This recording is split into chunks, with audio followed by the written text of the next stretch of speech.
হাঁস প্রতিপালন করেও যে স্বাবলম্বী হওয়া যায় তার চাক্ষুষ প্রমাণ আজ আমরা দেব। আমরা এই মুহূর্তে রয়েছি ত্রিপুরা টিভির পর্দায় মেলাঘর ইন্দিরানগর ৯ নং ওয়ার্ড থেকে। আমাদের সাথে রয়েছেন আক্তার হোসেন, যিনি একজন স্বাবলম্বী যুবক হাঁস পালন করে। আমরা প্রথমে আপনাকে স্বাগত জানাবো আমাদের পর্দায়। নমস্কার। আক্তার ভাই, জানতে চাইবো কিভাবে তোমার এই হাঁস প্রতিপালনের উদ্যোগ হয়েছে? বিপ্লব দেব 18 নির্বাচনের পরে একদিন রাজঘাট এসে বলেছিল যে যে সবাই হাঁস পালো, চাকরি পেশে না ঘুরে পড়ালেখা করে কেউ বেকার থেকো না, যে গরু পালো, হাঁস পালো, শুয়োর পালো। তার জন্য আমি এই উদ্যোগটা নিয়েছিলাম। এখনো পর্যন্ত কতগুলো হাঁস রয়েছে তোমার সংগ্রহশালায় বা কি কিভাবে করছো? আমার প্রায় এই বছর প্রায় 3000 মতন হাঁস ছিল, তার মধ্যে বিক্রি করেছি, আরো রয়েছে তার মধ্যে এতটুকু। এই হাঁস প্রতিপালনে লাভবান কতটুকু হচ্ছে? হ্যাঁ, লাভ আছে, অনেকটা লাভ আছে। তো আমরা সবাই মোটামুটি করতে চাই, যে আমি বলছি অনেক আমার বন্ধু বান্ধবরে বলেছি যে করো, তা দুই একজনে শুরু করেছে। শুরুটা কিভাবে করতে হয়, যারা করতে চায় তাদের উদ্দেশ্যে কি বলবে? আমি বলছি যে প্রথমত বেশি না তুলে কম, যেমন 100 বা 150 এর মধ্যে প্রথম থেকে শুরু করা, যে অভিজ্ঞ খামার থেকে পরিচর্যা করা, এটা জরুরি। আর মানে প্রাসঙ্গিক কি কি জিনিসপত্র দরকার, বা পুকুর, জলাশয় বা খাবার, এই বিষয়ে যদি সাজেস্ট করো।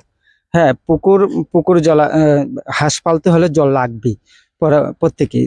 যে একটু ছোট মোটো পুকুর হলে চলবে। যা আর বেশি তো ধান, গম, ভুট্টা, এসব কুড়া পুষে এসব খাওয়ালে চলবে। আর আর সরকারিভাবে এখনো পর্যন্ত কোনো রকম সাহায্য সহযোগিতা পেয়েছো কি? না না, এসব পাইনি। আর ধরো হাঁসের রোগ বালায় যদি এমন কিছু হয়, কাদের সাহায্য নাও সচরাচর? আমি বেশিরভাগ পশু ডাক্তার হসপিটাল থেকেই নিই।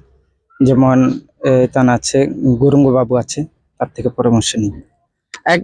ধরো হাঁস যখন তুললে এটা সম্পূর্ণ ম্যাচিউর হতে কতদিন সময় লাগে বা কি প্রসেসিং রয়েছে? ডিম পাড়া পর্যন্ত 3 মাস লাগে, 3 মাস 4 মাস লাগে ভালো খাবার দিতে হলে। আচ্ছা। আর ডিম হাঁস একতরফা রয়েছে, মাংসের জন্য আলাদা করছো। এগুলো বাজারজাতকরণে কি কিভাবে করো? বাজারজাত বলতে যে বাজারে বিক্রি করা যায়, বা বাড়িতে মানুষ প্রচারে বাড়িতে এসে নিয়ে যায়। আচ্ছা।